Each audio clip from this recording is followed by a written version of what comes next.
So I'm looking on the web and I see a picture of this 2024 Toyota Sequoia TRD Pro with bright orange paint. What a nice looking rig. I think maybe I should get one for myself. So I called Toyota and they're going to send one out. Wonder what the price tag is going to be. Alright, got the paperwork finally. They start at $63,000. The TRD Pro Hybrid cost a bit more. And here you go. And surprisingly, they have no options. Not even charging us for carpeted floor mats or paint. Only shipping. And here's the total fee. There's no safety rating information, but previous ones held up pretty good, so I don't think we have anything to worry about. Here's a list of all the goodies you're going to get. I'll just scroll down real quick and freeze frame it if something catches your attention.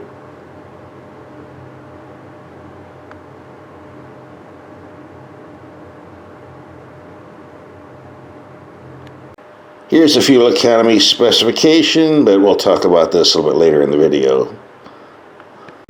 So here it is in person, so to speak. Nice looking rig. Looks about as nice as it did in the picture. So what are you getting for their TRD Pro package? We're getting the TRD wheels and some Falcon off-road tires. Falcon's not my favorite brand, but I hear these might be okay. And in here you have very expensive Fox shocks, beef suspension parts. I'm told the raised suspension as well. Skid plates we can't see. Four-wheel drive high, four-wheel drive low, locking differential, crawl control, and a whole list of TRD emblems so everybody will know what you bought. Have a bunch on the hood, on the wheels, on the side steps, on the floor mats. And for some odd reason, they have the Toyota emblem on the dash, so your passenger will know what you're driving. I'm sorry guys, but this is kind of stupid. Really? And there's something missing here, something called tow hooks, that you will not find on any Toyota product anymore. I can see not having it on the base Toyota trucks. Well, actually, no, I can't. But do not have it on the TRD Pro package for off-roading? Come on, guys. Seriously? Let's talk about what's under the hood. Previously, the Sequoia had a V8 engine, 389 horsepower, 401 pounds of torque. Fuel economy wasn't too good at 13 to 17 mpg with an average of 14. It was a reliable engine, but it was a gas guzzler. All Sequoias now come with the iForce Max V6, has a turbocharger and a slight hybrid assist. Bumps up horsepower to 437. The torque very impressive at 483 pounds-feet. Hooked to a 10-speed automatic. Fuel economy is claimed to be 19 to 22 with an average of 20. Impressive if you can get it. I've driven over a dozen of these V6 engines they have, the iMax and the standard one, and never got better than 20, and never matched the figures yet. Although still better than the V8, so we'll take this out, rack up hundreds of miles, and see what we get on this one. So don't go away. Now we got out of the shade to get away from the sun. It's 110 degrees today, hot, hot, hot. Let's take a look at the cabin, decent sized glove box. Pretty simple climate controls. The only complaint is it's hard to read the stuff here in dim light and at night, but no big deal. Here's your off-road controls. Drive mode, sport, normal, or eco. Eco in a 6,000 pound truck. Okay, yeah, right. The radio stations were easy to program. Thank you very much. Just press the heart to make it a favorite and press the heart again to make it go away. Doesn't get much simpler than that. The TRD Pro seats are comfortable enough. The info screen is big enough. What don't I like? There's a lot of cheap plastic in here that's totally unacceptable for a truck in this class. I'm not going to point it all out to other people on YouTube have. And on the steering wheel you have this little red stripe that's supposed to show you when the steering wheel is centered.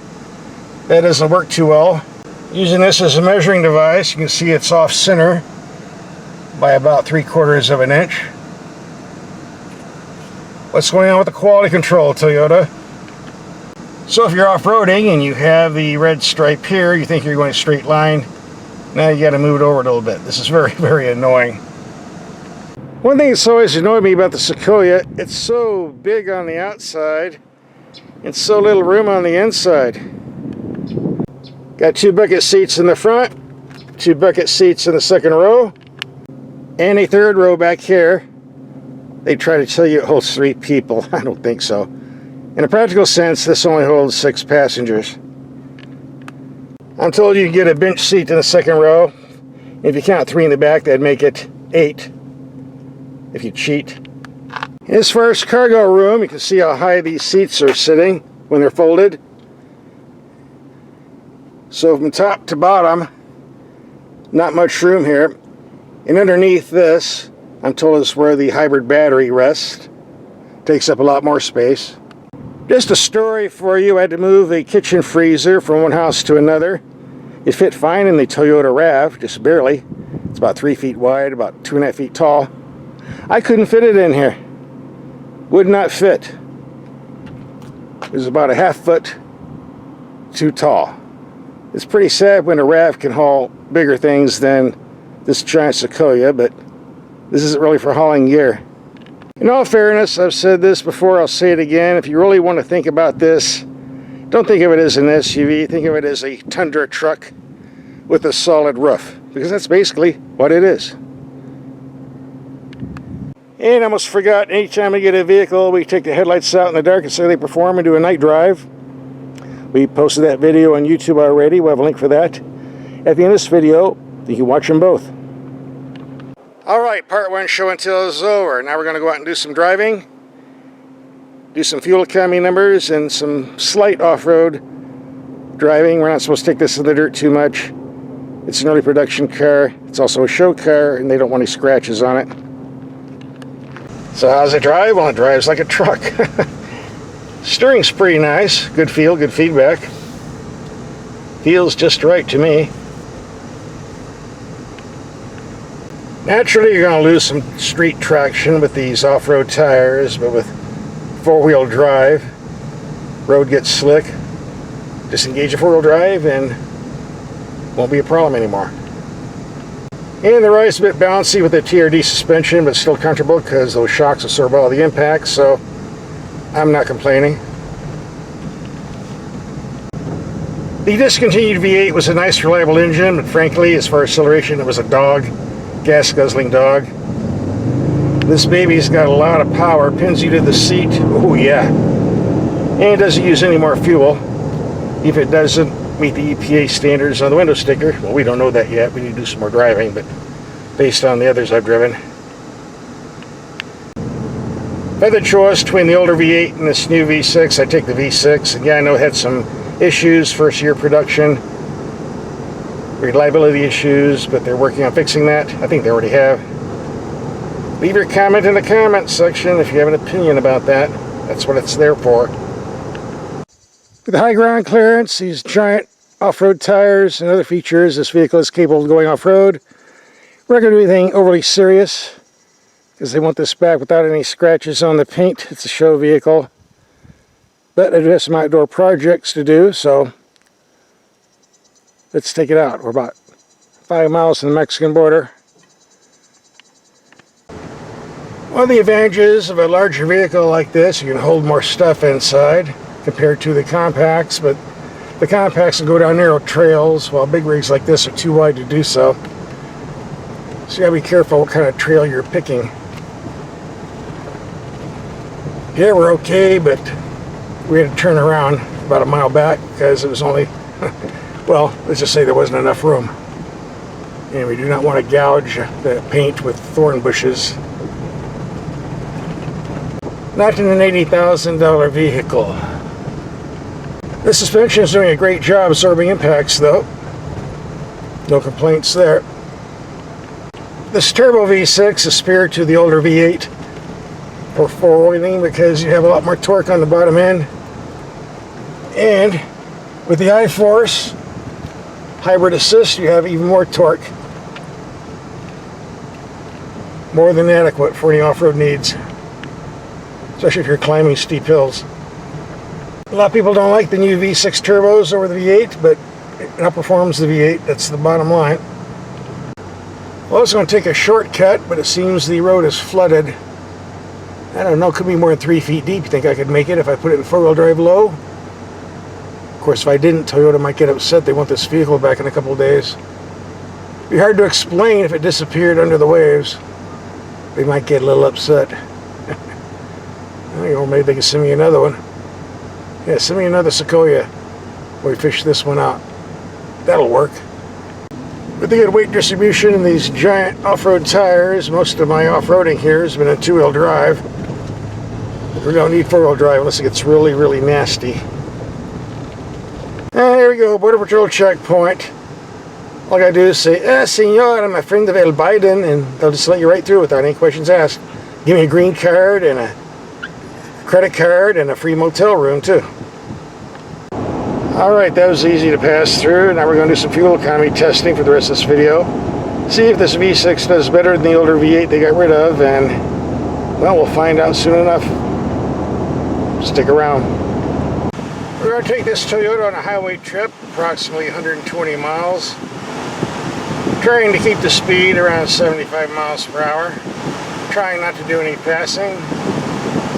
Let's see what happens for a fuel economy. Since this is an off-road vehicle with a raised suspension and giant tires, naturally there's a bit of wind noise outside at freeway speeds. But it's not that big a deal, not that loud. Otherwise, it's a pretty comfortable vehicle to drive on the freeway. The ride is definitely smooth enough, thanks to the TRD suspension absorbing all the impacts. 115 miles, I was cruising along, getting 17.5 mpg, but did a little bit of passing, and dropped to 16.8 mpg. And again, we're nowhere near the 22 mpg claimed on the window sticker. You never know, we'll give it another try. In mixed commuting, I was getting around 15 mpg, in heavy city traffic being 13.1. We have a lot more MPG tests coming up, so don't go away. Reset the computer, did a lot of heavy city traffic, stop and go, short trips of 1 or 2 miles apiece to get the worst fuel economy we could get, and I think this is the worst we're going to get, 12.6. It's pretty close to what we were getting on the older V8 models and similar driving conditions.